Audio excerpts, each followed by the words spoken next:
Assalamualaikum Ustadz. Waalaikumsalam warahmatullahi wabarakatuh. Ustadz, saya dengar tadi datang dari Palembang Ya.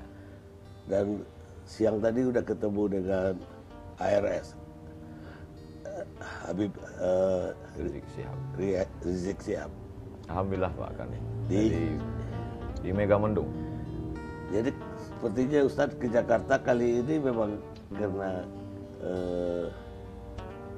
ARS datang ke Jakarta atau pulang kampung. Satu sisi memang kebahagiaan saya, karena selama ini setiap saya ceramah kemana-mana jamaah bertanya kapan Habib Rizik pulang.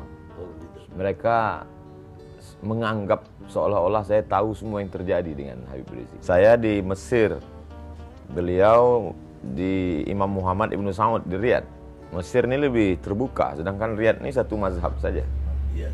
Kemudian pula dari segi nasab, saya orang biasa, beliau Habib, keturunan Nabi Muhammad SAW.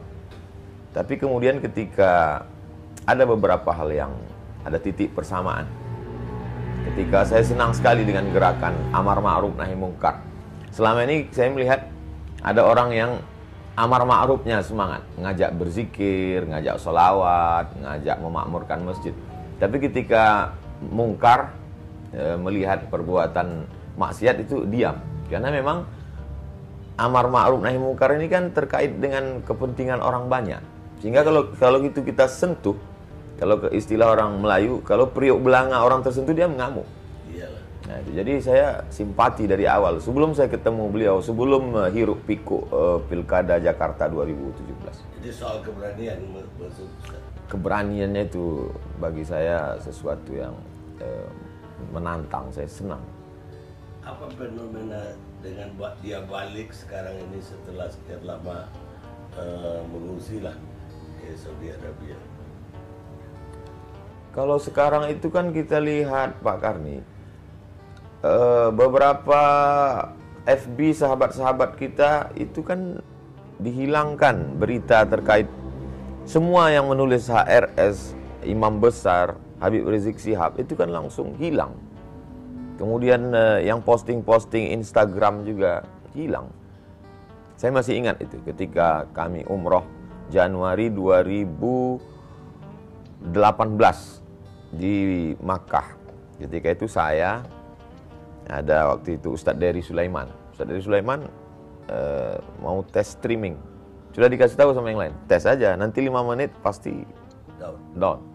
Dia tes betul, aku tes dia bilang. Begitu 5 menit langsung down.